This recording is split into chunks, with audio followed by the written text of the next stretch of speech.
না না, কোনো সমস্যা হচ্ছে না এখানে। আমার তো আরো ইচ্ছা করতেছে সারা জীবন এখানে থেকে যাই। অনেক ভালো লাগতেছে। ওকে, ঠিক আছে, তুমি রাখো তাহলে, বাই। ফুপু কেমন আছে? আরে, তুমি কখন আসলে? মাত্রই আসছি। হ্যাঁ, নবনী, আমার না তোমাকে কিছু বলার ছিল। বলো। কথাগুলো একটু পার্সোনাল। বলো। মানে বলছিলাম যে তোমার মানে নবনী। এরকম আমতা আমতা করছো কেন? সরাসরি বলে দিলেই তো হয়। কয়দিন পরে বিসিএস পরীক্ষা দিবা, এরকম আমতা আমতা করলে বিসিএস ক্যাডার হবা কেমনে? হ্যাঁ, মানে ওই যে বলছিলাম যে আমি মানে আরে বাপ রে বাপ, তোমার তো মুখ থেকে দেখি কথাই বের হচ্ছে না। কি, গরম কফি লাগবে? নবনী, আমার তোমাকে ভালো লাগে। আমারও তো তোমাকে ভালো লাগে। এই ভালো লাগাটা একটু ভিন্ন রকম। মানে যেই ভালো লাগা থেকে একটা ছেলে আর একটা মেয়ের মধ্যে ভালোবাসার জন্ম নেয়, যেখান থেকে দুজন মানুষ একসঙ্গে আজীবন থাকার জন্য পরিকল্পনা করতে পারে, আমার তোমাকে ওরকমভাবে ভালো লাগে। তোমার যদি আমাকে ভালো লাগে, মানে বা তুমিও যদি আমাকে পছন্দ করো, তাহলে আমাদের কথাটা বাসায় জানাতে পারি, দাদিকে বলতে পারি। দেখো রুদ্র, আমারও তোমাকে ভালো লাগে, আমিও তোমাকে পছন্দ করি, কিন্তু কাজিন ব্রাদার হিসাবে, ভালো বন্ধু হিসাবে। এছাড়া বিয়ে, সারা জীবন একসাথে থাকা, এরকম কিছু তো আমি কখনো ভাবি নাই। হ্যাঁ, কিন্তু অসম্ভব তো কিছু না। মানে আমরা তো চাইলে চেষ্টা করে দেখতে পারি। হ্যাঁ, আসলে রুদ্র, আমি তো ছোটবেলা থেকে শহরে বড় হয়েছি, তো আমার অনেক ছেলে ফ্রেন্ড আছে। আমি যাদেরকে ফ্রেন্ড বানাই তাদের সাথে মন থেকেই মিশি। মানে তো তুমি হয়তো আমার এভাবে মেলামেশাকে অন্যভাবে নিয়ে নিছো। আর আমার আসলে আত্মীয়র মধ্যে আত্মীয়তা করাটা একদমই পছন্দ না। ও হ্যাঁ, ঠিক আছে। তুমি না চাইলেও তো আর জোর করার কিছু নাই। ঠিক আছে। আচ্ছা, ঠিক আছে, রিল্যাক্স থাকো, এগুলো বাদ দাও। হ্যাঁ, এগুলো নিয়ে এত ভাবার কিছু নেই। না, আসলে ভুলটা তো আমারই। তুমি শহরের মেয়ে, আমি গ্রামের ছেলে। আমারই ব্যাপারটা বোঝা দরকার ছিল যে আমাদের তো আসলে একসাথে মিলে না, তাই না? তুমি এগুলো কিছু মনে রেখো না। আরে না না, প্যারা নেই। আসি।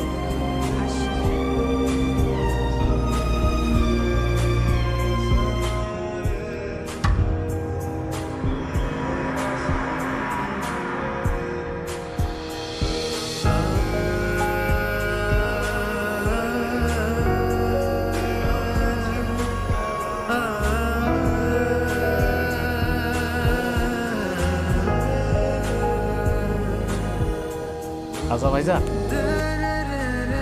আপনি যখন মেলা বড় চাকরি করবেন তখন তো ঢাকায় থাকবেন না?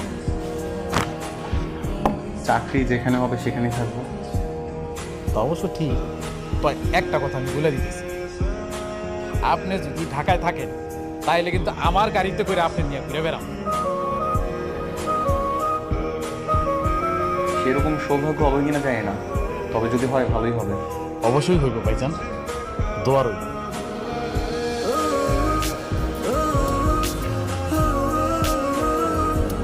কি করছো? বিসিএস এর প্রস্তুতি চলছে না?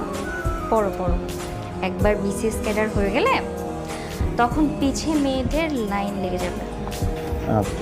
নবনী, আমি তো আসলেই পড়ছি, এখন ডিস্টার্ব করো না। আমি তোমাকে বিরক্ত করছি? মানে আমি আসলে পড়ার সময় ওরকমভাবে কথা বলতে পারি না, আবার কেউ কথা বললেও পড়া।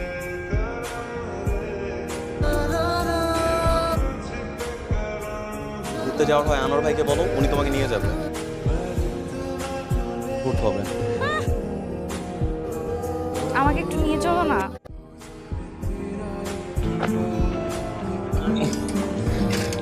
এই রুদ্র, এই দাঁড়াও দাঁড়াও দাঁড়াও।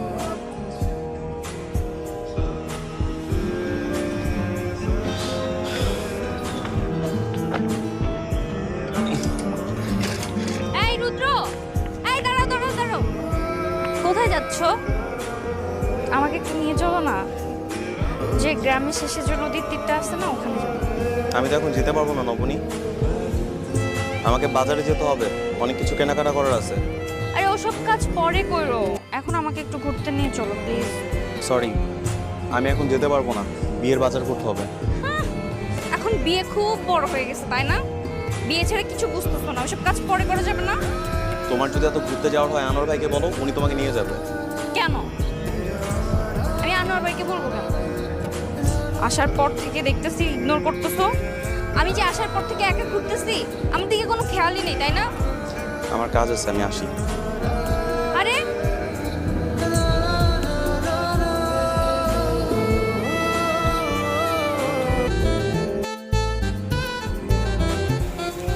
তোমার সাথে আমার কিছু কথা ছিল। কি কথা? আসলে তুমি যে বিষয়টা নিয়ে আমাকে বলেছিলে, আমি ওটা নিয়ে ভেবে দেখলাম, আর নানির মুখ থেকেও সব কিছু শুনলাম। আমি তোমাকে এখন বিয়ে করতে চাই।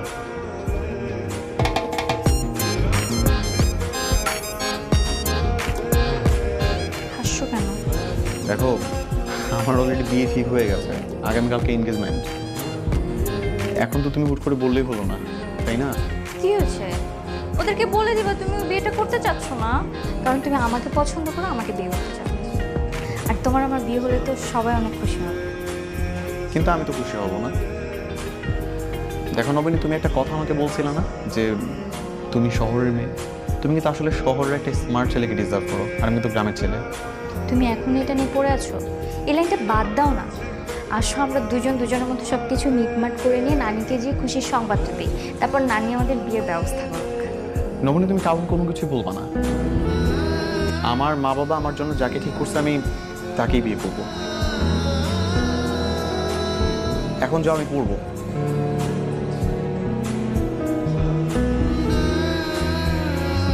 কি হলো, যাও।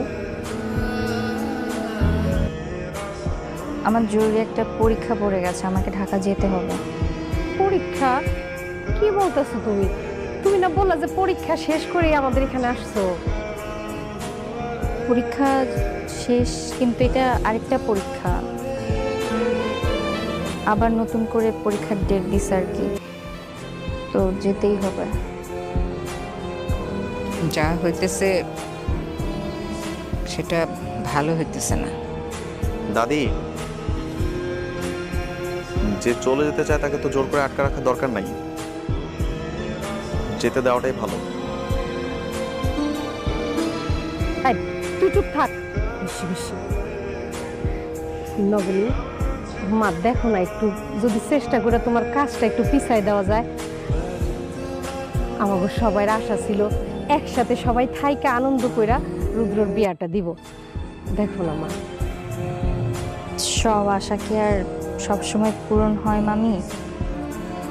কিছু আশা তো অপূর্ণ থেকে যায়।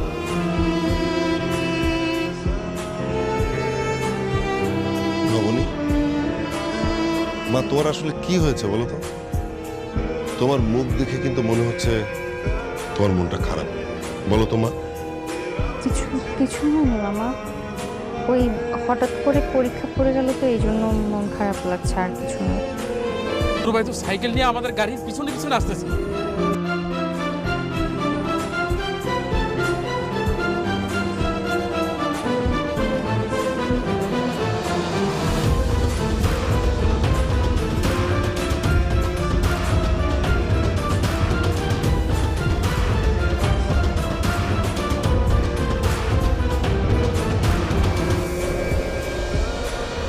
কি ব্যাপার তুমি?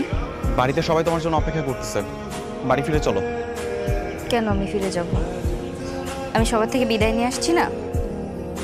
যেভাবে কান্না করতে করতে যাচ্ছ, চোখের পানি দিয়ে তো গাড়ি ভেসে যাবে। তো তোমার কি? দেখো, আমি দাদিকে বলে আসি যে আমি তার নাতনিকেই বিয়ে করব। দাদি বলছে তোমাকে নিয়ে বাড়ি ফিরতে। সত্যি? হ্যাঁ, সত্যি। কিন্তু তোমার যে বিয়ে ঠিক। ওসব কিছু একটা বলে ম্যানেজ করা যাবে। এখন প্লিজ তুমি আমার সাথে চলো। আনোয়ার ভাই, জি আপা, আপনি গাড়ি নিয়ে আসেন, আমি সাথে যাচ্ছি। ঠিক আছে আপা।